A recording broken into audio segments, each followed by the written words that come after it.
இறந்து போனதா சொல்லப்படுற ஒரு நபர் திரும்பி உயிரோட வந்துட்டுன்னா எப்படி இருக்கும்?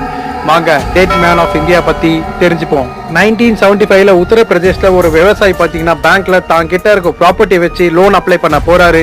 அவர் பேரு தான் பாத்தீங்கன்னா லால் பிகாரி. அங்க இருக்க பேங்க் அதிகாரி பாத்தீங்கன்னா இவர் ஆல்ரெடி இறந்துட்டாரோ, இவரோட சொத்தெல்லாம் ரிலேட்டிவ்ஸ் அவங்க பேர்ல மாத்தி எழுதிக்கிட்டானோ சொல்றாரு. இதை கேட்டு ஷாக் ஆன அவருக்கு நீதி வேணுக்காக போராடுறாரு. நிறைய கவர்மெண்ட் ஆபீஸ ஏறி இறங்குறாரு. ஆனா அப்பயும் இவருக்கு ஜஸ்டிஸ் கிடைக்கல.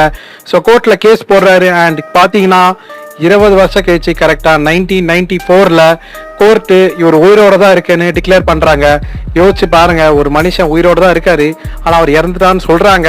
ஆனா அவருக்கு நீதி கிடைக்க 20 வருஷம் ஆயிருக்கு. அதுக்கப்புறம் பாத்தீங்கன்னா இவர் மிருதாங் சங்கம் அப்படின்னா டெட் மேன் அர்த்தம் அப்படின்னு ஒரு சங்கத்தை ஆரம்பிச்சு அதே மாதிரி யாரெல்லாம் இருக்காங்களோ அவங்கள ஹெல்ப் பண்ணிட்டு வராரு. அண்ட் இந்த ஒரு விஷயத்தை தான் கருப்பு படத்துல லால் பிகாரி பார்த்து இன்ஸ்பயர் ஆகி பேய்னு ஒரு கேரக்டர் எடுத்துக்கோன்ட்டு ஆர்ஜே பாலாஜி பாத்தீங்கன்னா ஒரு இன்டர்வியூல சொல்லியிருக்காரு. இந்த மாதிரி இன்ட்ரெஸ்டிங்கான கண்டென்ட்டுக்கு உங்க தம்பி சேனலுக்கு, உங்க புள்ள சேனலுக்கு ஒரே ஒரு சப்ஸ்கிரைப்.